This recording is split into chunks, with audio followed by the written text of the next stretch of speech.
So, mga katanim, ang kokopit nyo, hindi pwede rekta gamitin. So, kailangan yan i-process. So, ang first thing na to process niyan ay ibistay. Ito yon. Ano ba, kuhanin natin tong pure na kokopit na maalis natin tong coir. Ito na mga hibla, maalis natin, no? So, ang gagamitin, ang kukuhanin lang natin, yung kokopit, kasi ito yung moisture absorbent.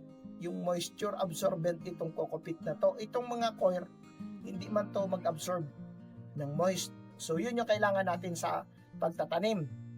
Ano? So, ibibistay natin to. Magandang klase ito na kokopit. Okay?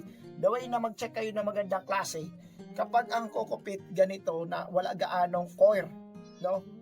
So, much better na doon kayo bumili ng mga kokopit nyo sa mga ginagamit nila yung coir. Okay? Tapos, the way na mas decomposed na to. Kaya mas maganda na. No, kaya kung hawakan yung ganito to, pag rinilis nyo, buo. Okay? Yan yung magandang kokopit. Unlike yung iba na kokopit na mga bago pa, pag ginanon mo, pag open mo ng kamay mo, buhaghag siya. Hindi siya magbuo. Kulang pa siya, hindi pa siya gaano decompose. Oo.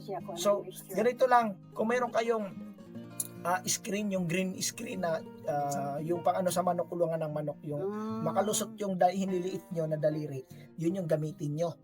Okay? Ang iba, madalas kinagamit namin yung takip sa ulam ba doon sa mesa. Katulad nito, ganito. Yan. Ipalusot nyo lang yung kokopit. Yan. Yung coir, maiwan yan, alisin nyo na. Okay?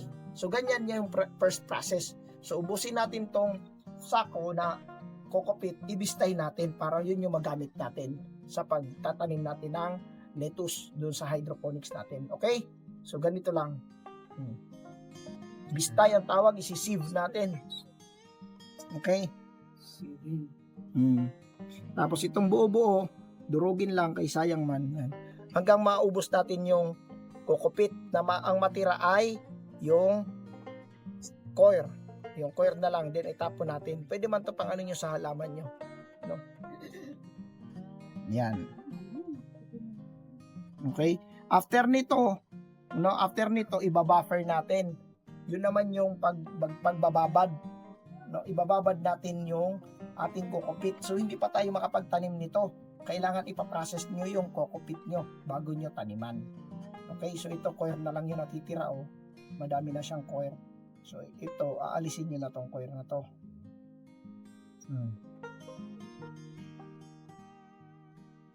Okay?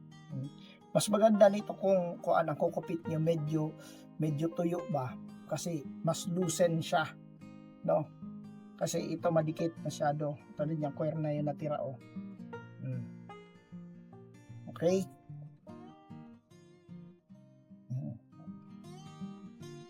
Ganyan lang ang pagbistay. Okay, ito yung first process, ha. Sige.